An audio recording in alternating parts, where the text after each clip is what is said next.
On the third Tuesday of March, 1925, somebody knocked the right pattern at the Speakeasy door, 2 and 3. I slid the peephole. He was not a man I knew. He was not, I think, now a man. You want to know what kept that door shut in those days? Not the bolt. The bolt was an old Yale, dropped in by Mickey's brother, and any honest man with a pry bar could have taken it off in 8 or 9 minutes. What kept the door shut was me on a stool, with my eye against a brass peephole the size of a nickel, and a rule. 2 knocks, then 3. That was the rule. 2 and 3, never 3 and 2. The boss had given it to me the first night I worked the door, 18 months back. He'd said it twice, the way he said anything that mattered. 2 and 3, never the other way. I asked him why, and he looked at me with that butcher's face he had, and he said, "Because the other way is what they use when they want you to open it for them." I did not ask who they were. You did not ask that man follow-up questions, so I lit a cigarette and I sat. The place was on South Wabash, just shy of Cermak. You don't need the number. The building is a parking lot now. In March of 25, it was a tailor's front on the ground floor, a Polish man named Wisniewski who genuinely sewed suits and genuinely paid rent. And below the tailor, down a back stair, a room with 18 tables, a long zinc bar, a piano nobody could keep tuned in the damp, and the basement door I sat behind. The Volstead law had been in force 5 years and 3 months. The whole city had a kind of squint to it. The radio behind me played the Drake Hotel's dance broadcast, low on the Atwater Kent. Jazz with the high end gone, the way it goes through a cheap speaker in a basement room. The boss said quiet doors get raided and loud doors get neighbors. Music in the middle was a soft place to live. My name was, well, that doesn't matter either. They called me Tony at the door. I had worked the stockyards before this.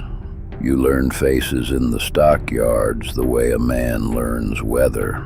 I knew every regular by the way they put weight on their right foot down the alley step, by which hand they used to thumb their hat brim back for the peephole light.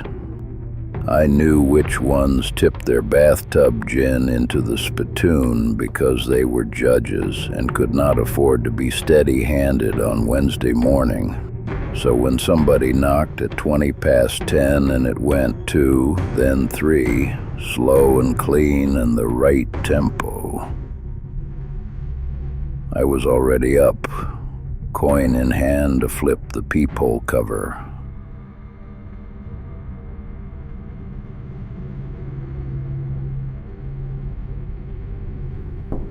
He was a man in a 3-piece suit, dark gray, single-breasted, lapels a little narrow for the season, tailored well. Collar starched as a priest's, fedora, soft gray, dipped over the right brow. White spats over black shoes, a silver cigarette case in his left hand, held the way a card shark holds his deck. Pomade in his hair, gleaming faint under the alley bulb. He looked, frankly, like money. I did not know him. That by itself meant nothing. We got new faces. We'd been raided out of the 22nd Street place in December, and word travels in the back of barber shops the way pollen travels. The boss had told me the second rule, new face is fine. New face who knew the knock. That's where you slow down. I said the test through the peephole. "Looking for Joe?" he said, without hesitation, in a voice like a radio announcer's. "Tell Joe Bianchi sent me from the floor at the Drake." Bianchi was real. Bianchi was a regular. His name, Was not a stranger's name to pull out of the air, but it was findable. You could overhear it in any of 3 downtown hotels. That by itself meant nothing either, but I looked at him a second longer through the peephole. There is a thing the eye does when it meets another eye. I don't have the language for it. I never finished past the 8th grade. But you know it when it isn't there. The pupils move, a hair, the way 2 animals adjust. His didn't.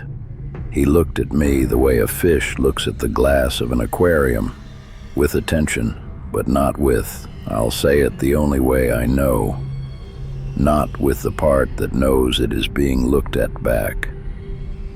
I felt the back of my neck go cold under my collar. My hand had already gone to the chain.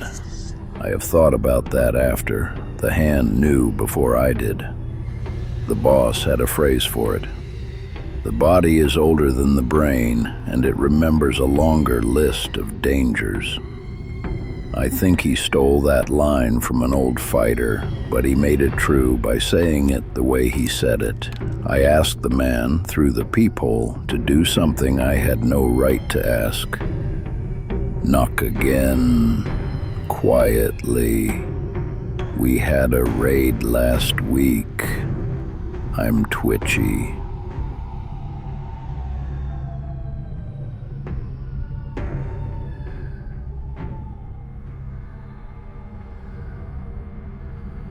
He knocked again, 2, then 3. It was, I swear this on what's left of my mother, too clean. A man who learned a knock from another man learns it with a wobble in it. First tap heavier than the second. The gap between knocks a hair off because his elbow's tired. This man's knock had no wobble. It was the knock the way a music box plays a tune. Like he had learned it the way you learn an address. I said, "One moment, sir, the lock's stiff tonight." I worked the lock loud so he could hear it, and I did not open. I bent down to the floor crack and I tried to smell him. Yeah, every man who came down that alley in March 1925 came with one of 3 smells: tobacco, whiskey, or cold wet wool from the rain off Lake Michigan. Usually all 3. This man through the floor crack had no smell at all. Not bad, not absence of bath, just nothing. Like air out of a sealed jar. I straightened up, sweating now under the band of my hat. I'll need to get Mickey down before I open. House rule on new faces, 2 minutes. He did not protest. He did not check his watch the way a real man checks his watch. He just stood. Patient is not the word. Patient is a human posture. He stood the way a coat rack stands. He knocked a 3rd time after I told him to wait. 2, then 3. Same tempo. But under it this time, and maybe I imagined this, my hand was shaking by then. Under the knock, there was another knock. The reverse. 3, then 2. Like the wall behind him was tapping back. Like something inside the brick had been listening to him practice and was trying to remind him of the version it had learned.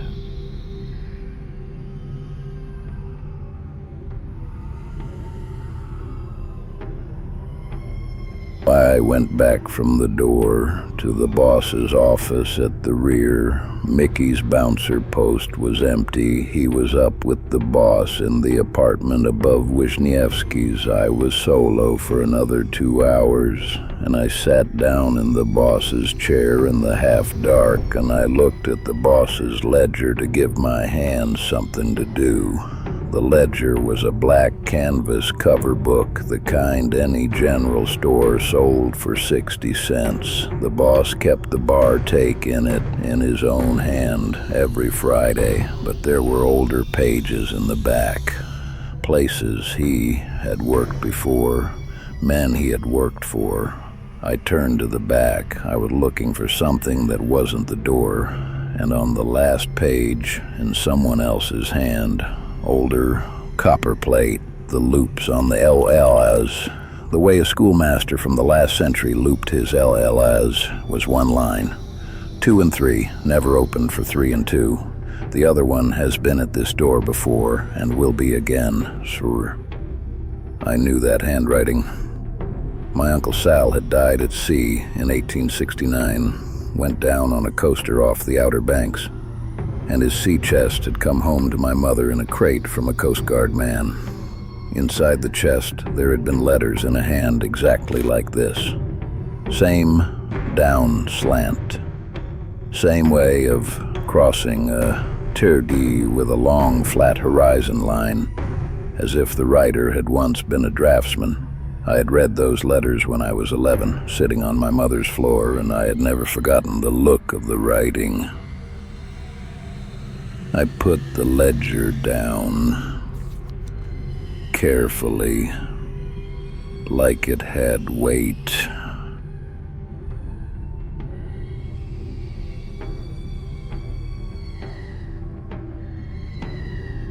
But 2, then 3, from the door again, and under it again, fainter, more patient of the reversed version. 3, then 2, tapping in the brick. I went back to the peephole. I had to. He was still there. He had not moved at all. The cigarette case in the same hand at the same angle. The fedora tilted the same degree. His shoes on the same 2 paving bricks. A real man waiting 2 minutes in a Chicago alley in March shifts his weight, blows on his hands, smokes. This one had not even taken a cigarette out of the case. I said through the peephole, "Mickey's coming.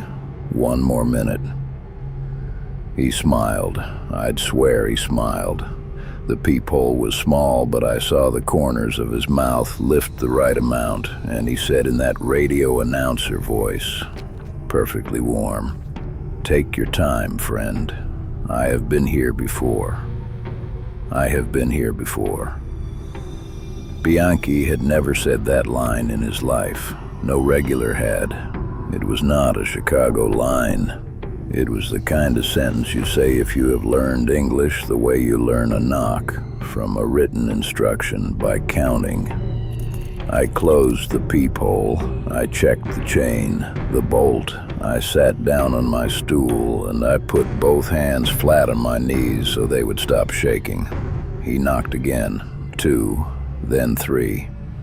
And then, after a long, patient silence, I have told this story twice in 50 years, and both times the same way. After the silence, he knocked the other version. 3, then 2. Just once. Light. Like a test. Like he was asking, would this work instead? I did not move. I did not breathe. I sat on that stool and I let the radio play the Drake's Dance broadcast, and I did not open the door.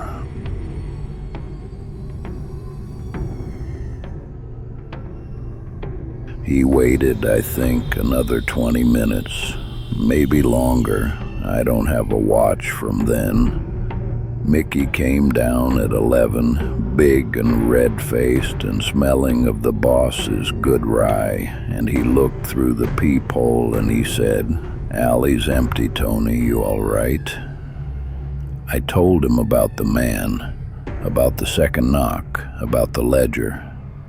Mickey was not a smart man, but he was a careful one.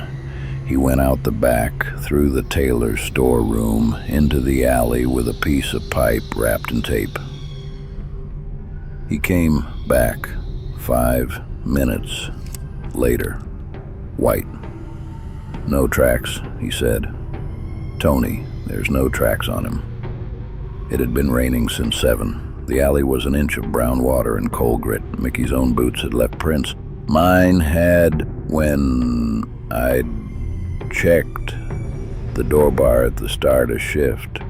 "No tracks," he said again, as if saying it twice would make it mean something. I worked that door another 6 months. I quit the night Capone's. People shot Jaime Weiss outside Holy Name Cathedral, October of 26, because the whole city went sideways after that, and the boss said the room was getting too hot anyway. In those 6 months, I heard the right knock, 2 and 3, maybe 200 times. Regulars, new faces I cleared, cops on the take coming for their envelope, the boss himself who liked to test me by knocking like a stranger. I never heard the reversed version again from a human hand, but twice, in those 6 months, I heard it from inside the wall. 3, then 2, faint, patient, from the brick beside the door at the height of a tall man's knuckles. Both times I sat on my stool and I did not open and I did not move, and after a little while it stopped. I am old now. I have outlived the boss and Mickey and Bianchi and the Polish tailor whose name I think I have spelled wrong all these years. I have outlived the building. I have outlived the law that made the building necessary.